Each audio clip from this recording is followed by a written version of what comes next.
Halo semuanya, perkenalkan nama aku Fadila Kusumastuti dengan NIM 124, mahasiswa semester 3 dari kelas 3C Fakultas Psikologi Universitas Jenderal Ahmad Yani. Nah, pada kesempatan kali ini aku bakalan ngejelasin bahasan materi dari thinking, yaitu problem solving. Sebelum ke pembahasan yang lebih lanjut, aku bakalan ngasih tahu dulu nih, apa itu thinking? Nah, kita ke definisinya dulu ya, definisi dari tokoh-tokoh. Thinking merupakan pengaturan kognitif atau manipulasi terhadap informasi yang datangnya baik dari lingkungan maupun dari simbol-simbol yang tersimpan di long-term memory, menurut Morgan and King tahun 1986. Lalu yang kedua, thinking merupakan proses mental di mana informasi secara mental dimanipulasi dengan membangun konsep, pemecahan masalah, membuat keputusan, dan berpikir secara kritis dan kreatif, menurut King tahun 2011. Jadi, thinking itu adalah bagaimana otak kita memanipulasi informasi untuk membentuk entah itu konsep, atau pemecahan masalah, atau membuat keputusan, dan yang lainnya. Thinking juga melibatkan representasi dan proses informasi yang ada di otak. Kapan sih kita melakukan thinking? Nah, ketika kita mencoba memproses informasi di otak, kita sedang melakukan thinking. Ketika kita akan bereaksi terhadap suatu hal juga, itu termasuk dengan thinking. Thinking juga memiliki beberapa konsep. Nah, di sini saya akan membahas salah satu konsepnya, yaitu problem solving.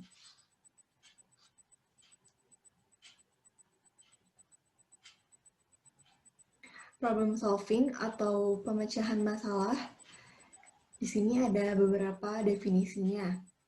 Yang pertama, menurut Santrok tahun 2005, problem solving yaitu upaya untuk mencari cara yang tepat dalam mencapai suatu tujuan tertentu yang tidak tersedia.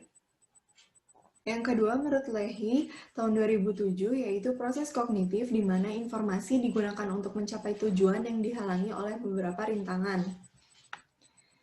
Jadi, problem solving ini melibatkan bagaimana kita mengubah satu situasi ke situasi yang lainnya untuk mencapai tujuan. Jadi, mengubahnya itu dengan proses mental untuk mengubah masalah menjadi sesuatu yang kita inginkan.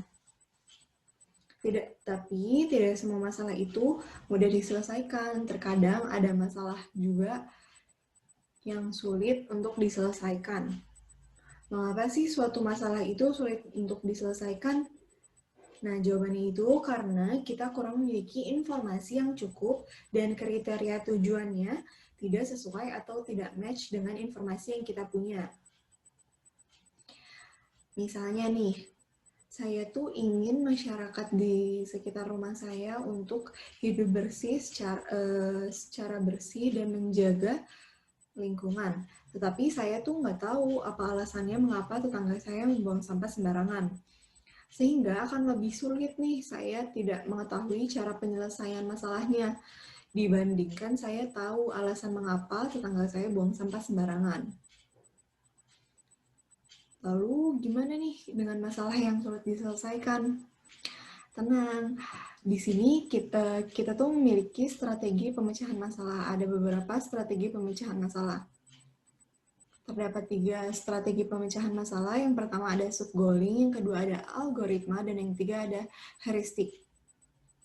Yang pertama ada subgoaling, yaitu membagi permasalahan ke dalam beberapa bagian, melibatkan penetapan tujuan atau masalah yang menempatkan kita pada kondisi yang mempermudah untuk mencapai tujuan akhir. Jadi, di sini kita pisahkan dulu ke beberapa sub goals yang lebih kecil, lalu kita tetapkan hal mana dulu nih yang bakalan kita kerjakan untuk mempermudah kita mencapai tujuan. Misalnya, masalah tetangga yang tadi, yang buang sampah sembarangan. Gimana nih biar lingkungan kita bersih dan terbebas dari tetangga yang buang sampah sembarangan? Nah, kalau dengan cara subgoaling, kita tuh coba dulu bagi permasalahannya. Apakah dengan cara yang pertama menegur secara perlahan, dengan memberikan pemaparannya tentang mengapa membuang sampah sembarangan itu dilarang, baru kita membersihkan halaman rumah kita sendiri, atau bisa saja kita bersihkan dulu rumah kita sendiri nih, baru Jika sudah bersih, kita tegur dulu orang tetangga tersebut secara perlahan. Dan yang terakhir baru kita berikan pemaparan. Kenapa sih kita tuh nggak boleh buang sampah sembarangan?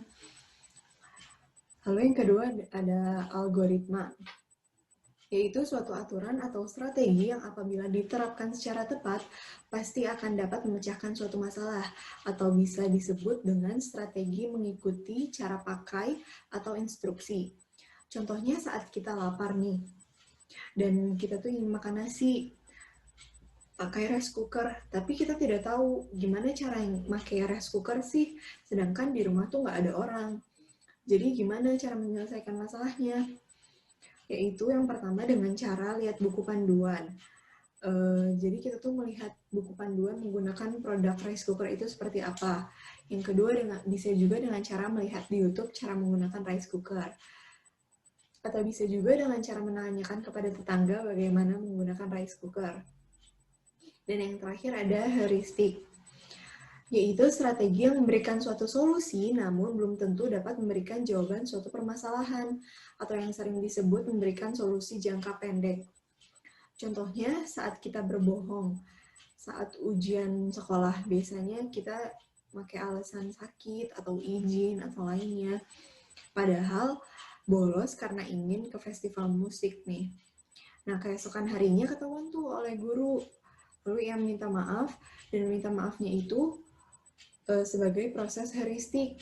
Sudah dimaafkan sih oleh guru, tapi tetap saja masalah utamanya belum terselesaikan karena nilai ujiannya pasti kan kosong dan bermasalah. Tapi seringkali nih saat kita melakukan problem solving juga terdapat hambatan-hambatan yang dilaluinya karena belum selesai. Nah, biasanya apa saja sih hambatan-hambatan yang kita temui? Nah, di sini tuh ada 4.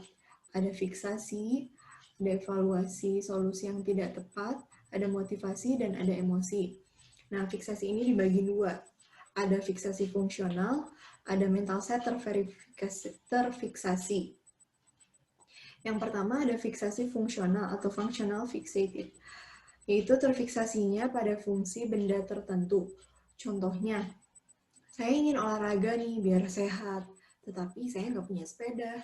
Nah, pemikiran olahraga harus memakai sepeda itu membuat menjadi suatu masalah kan?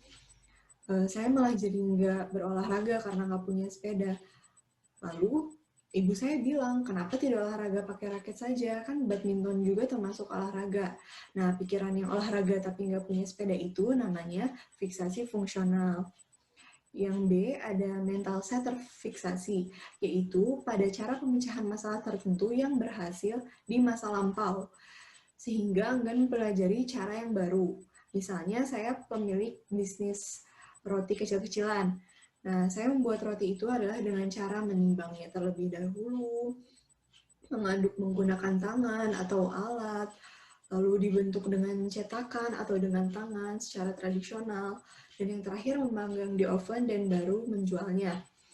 Padahal sekarang nih banyak banget yang udah tahu dan beli ke saya. Tetapi karena saya kelelahan, lalu kakak saya memberi solusi, kenapa sih nggak pakai bread maker aja? Kan kalau kita pakai bread maker lebih cepat, lebih praktis, dan serta nggak capek kan?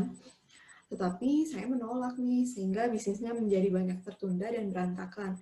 Nah, perasaan menolak itu adalah dinamakan mental set terfiksasi. Yang kedua adalah evaluasi solusi yang nggak tepat. Evaluasi solusi yang tidak tepat seringkali kita tidak melakukan evaluasi saat selesai memecahkan masalah, sehingga bisa saja masalah tersebut terulang lagi atau belum terselesaikan. Yang ketiga ada motivasi, yaitu keinginan atau semangat Anda untuk mengerjakan atau menyelesaikan masalahnya. Jadi apa nih motivasi kamu menyelesaikan masalah tersebut? Lalu yang keempat ada emosi. Apa sih sebenarnya bedanya emosi sama motivasi? Seringkali kita kesulitan mendefinisikan suatu masalah karena sudah terganggu atau dipengaruhi emosi, terutama emosi negatif ya. Ketika kita marah, sedih, dan kesal, kita akan cenderung lebih sulit untuk mendefinisikan sebenarnya apa sih masalah yang kita lalui. Nah, mau nggak mau, kita tuh harus meredakan emosi negatif kita terlebih dahulu baru kita cari tahu masalah apa sih yang kita lalui dan bagaimana tindakan solusi yang harus kita lakukan.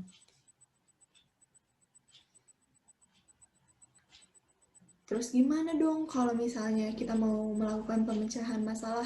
Nah, selain dengan 3 strategi yang di atas yang udah aku jelasin, aku kasih tahu cara yang lainnya ya. Ada 4 langkah lainnya. Yang pertama, dengan cari dan tentukan masalahnya. Kita perlu tentukan dulu nih, yang mana yang jadi masalahnya, karena seringkali masalah ini tumpang tindih ya. Nah, caranya gimana? Kita harus mengetahui masalah dulu tersebut dan terbuka dengan semua informasi. Dari situ kita kembangkan strategi masalah apa yang cocok dan yang baik dilakukan untuk memecahkan masalah. Kita pilih-pilih dulu nih. Yang kedua ada mengembangkan strategi pemecahan masalah yang baik. Kita perlu menentukan nih strategi mana yang baik dan pemecahan masalah mana yang baik. Bisa dengan cara subgoaling atau algoritma atau dengan heuristik, dan kita kembangkan agar mendapatkan pemecahan masalah yang paling cocok. Yang ketiga ada evaluasi solusi. Setelah menyelesaikan masalah, kita harus melakukan evaluasi. Apakah yang tadi kita lakukan itu efektif nggak sih atau belum efektif, agar di kemudian hari kita bisa memilih lagi penyelesaian yang lain yang lebih efektif untuk kita lakukan.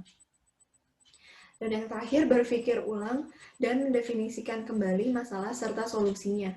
Saat kita lakukan itu belum selesai atau bahkan tidak menyelesaikan masalah, maka kita harus berpikir ulang dan mendefinisikan kembali sebenarnya apa sih masalah tersebut dan apa tindakan yang cocok untuk memecahkan masalah tersebut. Nah, sekarang kalian udah tahu kan gimana caranya melakukan problem solving dan biasanya apa aja sih hambatan-hambatan yang bakalan kalian temui saat memecahkan masalah. Semoga dengan menonton video ini, kalian bakalan terbantu dalam memecahkan masalah secara efektif dan juga terhindar dari masalah-masalah lainnya. Oke, itu aja yang bisa aku sampaikan pada pertemuan kali ini. Jangan lupa like, komen, dan subscribe jika suka. Oke, makasih. Dadah.